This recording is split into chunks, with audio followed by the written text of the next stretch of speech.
بسم اللہ الرحمن الرحیم۔ آج الحمدللہ ثم الحمدللہ ماہ رمضان المبارک شریف 2024 کا دوسرا روزہ ہے۔ کل ہم نے آپ سے وعدہ کیا تھا اگلے موضوع کا اچھے اور برے برابر نہیں ہو سکتے۔ لا یستوی اصحاب النار و اصحاب الجنہ، جنتی اور جہنمی برابر نہیں ہو سکتے، یہ تو سچی بات ہے۔ اور رب العالمین نے قرآن پاک میں ارشاد فرمایا وَهَدَيْنَاهُ النَّجْدَيْنِ، اے لوگوں میں نے تمہیں دو راستے روشن ابھرے ہوئے تمہارے سامنے کر دیے، دکھا دیے۔ کیا تم ان دو راستوں کو دیکھ کر اپنے لیے اچھا راستہ تلاش نہیں کر سکتے؟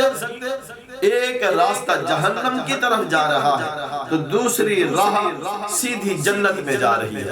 وَهَدَيْنَاهُ النَّجْدَيْنِ، اور فرمایا جہنمی اور جنتی برابر نہیں ہو سکتے۔ جنتیوں کے لیے تو رب العالمین نے ایک سے ایک بڑھ کر نعمت کا اظہار فرمایا۔ وہاں حوران جنت، غلمان جنت، وہاں تو رب کی رحمتیں، رب کی برکات، رب کی سلامتیاں، دعواہم فیہا سبحانک اللہم وتحیتہم فیہا سلام وآخر دعواہم ان الحمدللہ رب العالمین۔ فرمایا دعواہم فیہا سبحانک اللہم، رب ہو کر پوچھے گا مانگو مجھ سے کیا مانگتے ہو؟ وہاں تو رحمتیں ہی رحمتیں، برکتیں ہی برکتیں، سلام ہی ہے۔ اور دوزخ کے بارے نبی پاک صاحب الاولاد فخر موجودات صلی اللہ علیہ وسلم کی ذات اقدس نے بہت ہی بھیانک دردناک عذاب کے بارے ارشاد فرمایا۔ قرآن پاک کے اندر بھی رب العالمین نے جہنم کے عذاب سے ڈرانے کا بہت سارے مقامات پر ارشادات عالیہ سے ہمیں نوازا۔ فرمایا ڈر جاؤ اس آگ سے جس آگ میں بطور ایندھن انسان اور پتھر جلتے ہیں۔ فَاتَّقُوا النَّارَ الَّتِي وَقُودُهَا النَّاسُ وَالْحِجَارَةُ أُعِدَّتْ لِلْكَافِرِينَ، ڈر جاؤ اس آگ سے۔ اب ایک طرف آگ ہے تو ایک طرف باغ، ایک طرف پینے کو پیپ خون ہے تو دوسری طرف بہترین صاف اور شفاف دودھ، پانی اور شہد، جوس، کیا کیا نعمتیں۔ فرمایا فَبِأَيِّ آلَاءِ رَبِّكُمَا تُكَذِّبَانِ، اے میرے بندو تم اللہ کی کون کون سی نعمتوں کو جھٹلاؤ گے؟ ایک طرف نعمت ہے، ایک طرف عذاب ہے۔ اب اس کو یوں سمجھیے، ایک طرف اللہ تعالیٰ کی خوشنودی اور ایک طرف اللہ تعالیٰ کی ناراضگی ہے، تو کیا بھلا یہ برابری ہو سکتی ہے؟ اللہ تعالیٰ کی خوشنودی اور اللہ تعالیٰ کی ناراضگی یہ برابری نہیں ہے۔ اللہ کی رحمتیں، برکتیں، سلام، مہربانیاں، اس کی کرم نوازیاں، اور ایک طرف اس کا عذاب اور ناراضگیاں۔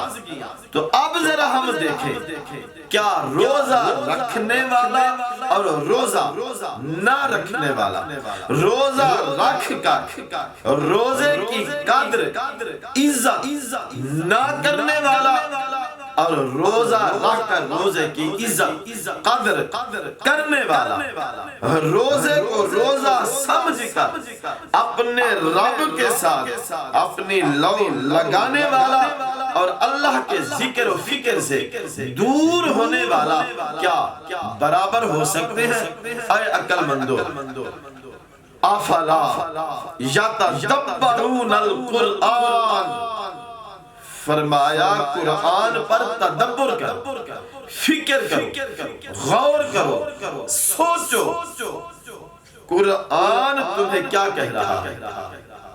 قرآن نے تو تبیان لکل شیء، ہر ایک چیز کا ذکر ارشاد فرما دیا۔ کتنا ہی بدبخت ہے وہ شخص جس نے نیکی اور برائی کو جاننے کے باوجود برائی کا راستہ اختیار کیا اور صالحیت نیکی کے راستے کو چھوڑ دیا۔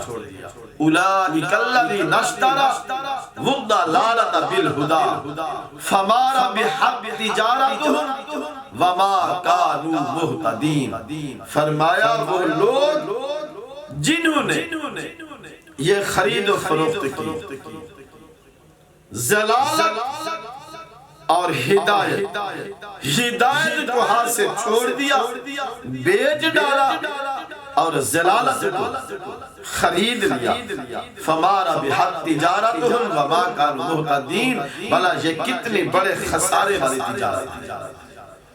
ماہ رمضان المبارک شریف کا آج دوسرا روزہ ہے، تو دوسرے روزے پر بھی اگر کسی کی عقل میں، سوچ میں، فکر میں یہ بات آ جائے کہ ہم نے روزہ رکھنا ہے، پھر روزہ رکھ کر روزے کی عزت کرنی ہے، روزے کی قدر کرنی ہے، روزے کے مسائل جاننے ہیں، روزے کے فضائل جاننے ہیں۔ ہم تو ویسے بھی الحمدللہ فضائل کے قائل ہیں، مسائل کے قائل نہیں ہیں۔ مسائل ظالم نے ظلم کیا، مصیبتیں ڈھائیں، ان کو بار بار یاد کرنے سے مظلوم کا دل دکھتا ہے، یہ چھپانے کی چیز ہوتی ہے۔ اور فضیلت سبحان اللہ، جو کہے صدیق تیری صداقت کو سلام، اے عمر بن خطاب تیری عدالت کو سلام، اے عثمان غنی تیری حیا و سخاوت کو سلام، یا علی تیری شجاعت کو سلام، الا علی لا سیف الا ذوالفقار، جو علی کے بارے نعت خوانی کرے، قصیدہ گوئی کرے، حسنین، کریمین، طیبین کے اوصاف بیان کرے، ان کے ارواح مقدسہ کتنے خوش ہوتے ہوں گے۔ ہم تو ہیں فضائل بیان کرنے والے، روزے کی فضیلت کو دیکھیے۔ پہلی امتوں پر بھی فرض کیا گیا، تو کیا پہلے انبیاء روزہ نہیں رکھتے ہوں گے؟ یعنی روزہ تو آدم نے بھی رکھا، پھر روزہ تو شیس علیہ السلام نے بھی رکھا، روزہ ہر ایک نبی نے، آپ کے اور میرے پیارے آقا امام الانبیاء مخبر صادق صلی اللہ علیہ وسلم نے تو سارا سال ہی اکثر اوقات روزے سے رہتے، اکثر اوقات۔ شعبان المعظم کو دیکھیں تو حضور روزے میں نظر آتے ہیں، شوال المکرم میں دیکھیں تو حضور روزے سے نظر آتے ہیں۔ تو یہی جو روزے ہیں یہ ہمارے نبی صلی اللہ علیہ وسلم کی پسندیدہ عملوں میں سے ایک عمل مبارک ہے۔ تو آئیے آج کا درس اچھے اور برے کی تمیز کے ساتھ کل کا ہمارا جو سبق ہوگا وہ ہوگا فضیلت روزہ، فضیلت سیام، روزے کی فضیلت، افضلیت، اس پر انعامات کیا ہے۔ اللہ پاک عمل کرنے کی توفیق سعید نصیب فرمائے۔